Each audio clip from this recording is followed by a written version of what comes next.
eneo moja tu, eneo la elimu.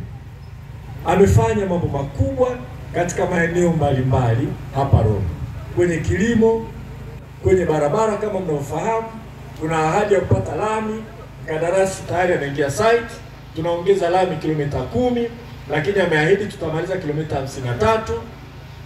Kuna vitu vingi ambavyo vinafanyika, mradi mkubwa wa maji hapa mnafahamu, tuna lile kisima kile tenki pale bodi, lakini tunafikiria kuweka kingine pale kwa Lucia. Tunaongeza maji kutoka Ndoneti, kutoka Marangu, lakini kubwa kuliko yote ni bilioni 8.6 za mradi wa maji ya Ziwa Chala utakaohudumia vijiji 33 kwa upande wa chini kabisa wa Rombo, ili maji ya Mleni yabaki Mleni na ya Mwai watumie maji ya Mwai. Kwa maana hiyo tuna uhakika itatusaidia kupata maji ya kutosha. Kwa hiyo mimi leo naomba nizungumzie kwenye eneo moja kubwa, eneo muhimu, eneo la elimu. Wote tunajua kwamba elimu ni ufunguo wa maisha, na kwamba wote tunafahamu kama ambavyo Rombo tunajua sana kwamba bila elimu hata biashara hatuwezi kufanikiwa vizuri sana.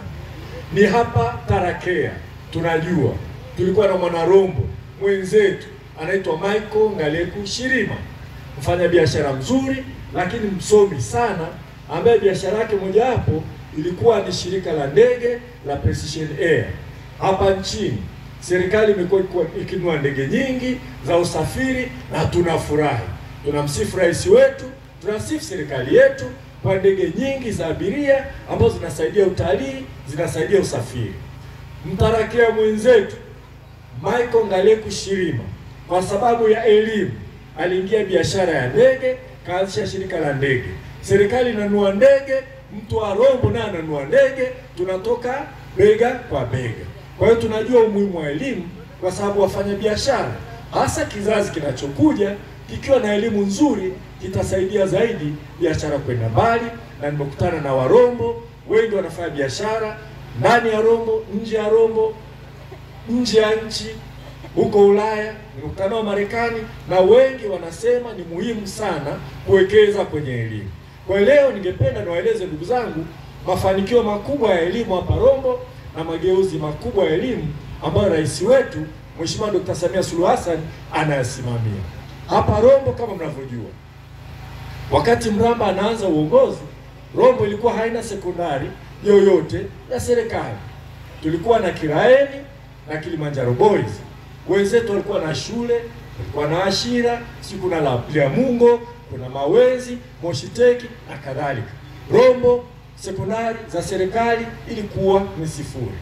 Lakini baada ya jitihada kubwa za serikali, hasa kipindi cha awamu ya 4 kujenga sekondari za kata, tuliweza kufikisha sekondari 41. Wakati Mramba anaondoka, Rombo ilikuwa na shule za sekondari za serikali 41. Lakini hizo shule zote tulizijenga kwanza kwa kuchanga sisi wenyewe. Ulikuwa lazima uchange, upende utachanga, usipopenda utachanga. Kama uchangi, tulikuwa tunakuja nyumbani kwako, tunakubambua. Tunachukua mbuzi, tunachukua baiskeli, tunachukua redio. Ilikuwa ni lazima kuchangia, na serikali ilisema kama wananchi wakichangia itaongeza fedha. Kwa hiyo sekondari hizi za kata 41 tulizojenga zina jasho letu, wengi walichangia, wengi tulikamata mali zenu, tukafanikiwa kutoka shule za sekondari sifuri mpaka shule za sekondari 41. Mramba anaondoka, tunazo 41. Miaka 10 baadaye haikuongezeka hata moja. Tulivyoingia ofisini, mimi pamoja na madiwani wenzangu tuliamua lazima tuongeze idadi ya sekondari Rombo, kwa sababu elimu ni ufunguo wa maisha, na sisi pona yetu ni biashara na elimu.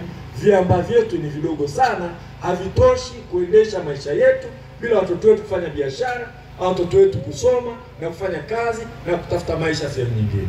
Kwa hiyo tulikuwa tumejipanga kuja kwa Bambuweni.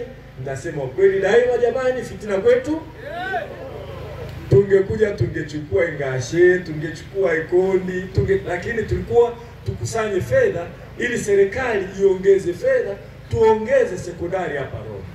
Bahati nzuri chini ya uongozi wa Mheshimiwa Dr. Samia Suluhu Hassan, yeye alishusha fedha nyingi, amesimamia uchumi vizuri, fedha za halmashauri zilikuwa nyingi, tumeongeza idadi ya sekondari kutoka 41 alizoacha Mramba, sasa hivi tumeongeza 4 na ya 5 inajengwa. Tutaenda kuwa na sekondari 46 na hatujabambua mtu yoyote, hatujachukua mbuzi kwako, hatujachukua baisikeli kwako, hatujachukua televisheni kwako, hatujalazimisha mchango, kwa sababu uongozi mahiri wa rais wetu aliyesimamia uchumi umetuwezesha kupata fedha na kuongeza idadi ya shule hapa. Dr. Samia oye! Labda tuseme high school. Wakati Mramba anaondoka, tulikuwa na form 5 na form 6 mbili. Tulikuwa na shule ya Tarakea, mnaifahamu hii, ambayo ina form 5 na form 6, na ile ya pale Mkuu ambayo nayo ina form 5 na form 6. Lakini watoto wanaosoma hapa ni wengi, wanaoenda form 5 ni wengi sana. Shida yetu, wengine wanapangiwa mbali, wanapelekwa Mtwara, Sumbawanga na kadhalika, na hao bado umri wao si mkubwa sana. Watoto wanaanza darasa la kwanza wakiwa na miaka 6. Wazazi wengi wamekuwa wakifadhaika, wanatamani watoto wasome karibu ili waweze kuwahudumia, waondokane na mzigo wa nauli kubwa. Mramba aliacha form 5 na form 6 mbili. Miaka 10 baadaye tunaingia ofisini, tumezikuta bado ziko mbili, haikuongezeka hata moja. Vile vile tulipanga kuja kuwabambueni ndugu zangu, tuje tuwachangishe fedha ili serikali imalizie, na kweli kuna watu walianza kuchanga hata kabla ya kubambuana. Pale Kisale walichanga fedha kuanzisha form 5. Hata mimi waliweka kwenye harambee wakanitoa na fedha zangu. Pale Ulele chini walianza kujenga form 5 na form 6 pale Maki kwa mchango. Pale Mahida sekondari iliyowekwa juu la msingi na Mkapa, kuna mdau aliamua kununua vitanda kwa kushinikiza ili tuifanye form 5 na form 6. Bahati nzuri tulivyoingia ofisini, kabla hatujaja kubambua, kabla hatujaja kukamata baisikeli yako au mbuzi yako au kuku yako au baisikeli yako au television na kadhalika, Rais Mheshimiwa Dr. Samia Suluhu Hassan amesimamia uchumi, fedha zimeongezeka, nyingi zimekuja kwenye halmashauri, na ameagiza fedha nyingi ziende kwenye elimu na sekta nyingine za ustawi wa jamii. Matokeo yake ndugu zangu, tumeongeza form 5 na form 6 kama ifuatavyo. Na leo nataka tuhesabu pamoja. Kutoka 2 tuangalie tumefikia wapi. Nikitaja moja tuende moja. Ukichoka sema tumechoka, tuishie hapo. Tuko tayari? Ndugu zangu, mmechoka? Mbona muimbi? Mbona muimbi? Haya, twende pamoja. Naanza. Ya kwanza, Mahida. Asikia jamani. Mahida. Keni. Mkuu. Orombo. Mashati. Kisale. Maki. Kirongo chini. Mramba. Tarakea. Chezea Samia lewani. Hizo zote ni juhudi za serikali kuunganisha yale matamanio ya Warombo kuwa na shule nyingi. Hapa Rombo sasa hivi mnajua tunajenga chuo cha VETA kwa ajili ya watoto wetu ambao watapenda kwenda kusomea ufundi. Kinajengwa pale Maraukito, eneo la Masakini. Wengi mtakuwa mmepita pale, mmeona pana ujenzi mkubwa unaendelea. Kwa mara ya kwanza Rombo itakuwa na chuo cha ufundi cha VETA cha serikali. Lakini kama haitoshi, pembeni yake pale panajengwa sekondari ya ufundi. Kama unaifahamu, Moshi Technical Secondary School, shule ya sekondari ya ufundi ya Moshi. Hapa Rombo tunaenda kuwa na shule ya sekondari ya ufundi, ili watoto wetu wakisoma sekondari wapate na ufundi, waweze kujiajiri kirahisi kama itabidi, au waajirike kirahisi fursa zikipatikana. Kwa mageuzi hayo ni makubwa. Jana ndugu zangu, tangazo lilitoka, mliliona kwenye vyombo vya habari. Katibu mkuu wa Wizara ya Afya pale Arusha ametoa tangazo kwamba sasa Rombo tunajenga chuo kikubwa kabisa cha matibabu, kinajengwa pale kwenye hospitali ya wilaya, kitagharimu bilioni 4, fedha ni za Benki ya Dunia, ardhi ile imeshakabidhiwa Wizara ya Afya. Kwa hiyo sasa vyuo vya serikali hapa Rombo vitakuwa vitatu. Tutakuwa na Mamtukuna, tutakuwa na VETA, na chuo kikubwa cha uuguzi kitakuwa pale katika hospitali ya wilaya. Faida ya kile chuo kujengwa pale ni kwamba tutakuwa na wakufunzi wengi ambao ni madaktari, na kazi ya madaktari wakufunzi watakuwa wanafundisha, wataongeza nguvu katika kutoa tiba katika hospitali ya wilaya. Vile vile tutakuwa na wanafunzi ambao wakifikia level fulani wanaruhusiwa kuingia kusaidia shughuli za matibabu. Kwa hiyo hospitali yetu ya wilaya itakuwa inatoa huduma bora zaidi, kwa sababu itakuwa na madaktari wengi zaidi na wahudumu wengi zaidi, na Rombo itaendelea kutoa huduma nzuri. Katika elimu utaona Rombo pamoja na kuongeza shule za sekondari, kuongeza shule za form 5 na form 6, tunaongeza vyuo viwili, lakini tunaendeleza ukarabati wa shule mbalimbali. Na ndugu zangu, mnaona sekondari ya Tarakea au ile shule ya msingi Kikelelwa ziko barabarani. Huwa tunauliza, kama hujui kusoma hata picha huoni? Si mnaona sekondari ya Tarakea inavyopendeza? Si mnaona ukarabati unaofanyika? Dr. Samia oye! Sasa kikubwa ninachotaka kuelezea, pamoja na haya tunayoona hapa Rombo, kwa nchi nzima Mheshimiwa Dr. Samia Suluhu Hassan anaendesha mageuzi makubwa ya elimu kupata kutokea tangu miaka 60, miaka 67, wakati Mwalimu Nyerere alivyogeuza mfumo wa elimu kutoka ule mfumo ambao uliweza kumaliza shule baada ya darasa la 4, tukaenda huwezi kumaliza shule mpaka darasa la 7.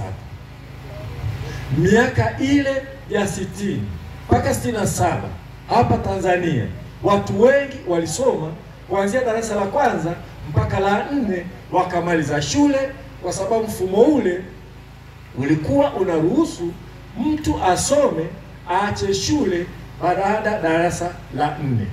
Mwalimu Nyerere katika mageuzi makubwa hapa nchini, moja alilofanya ni kuhakikisha sasa elimu yetu lazima usome mpaka darasa la 7.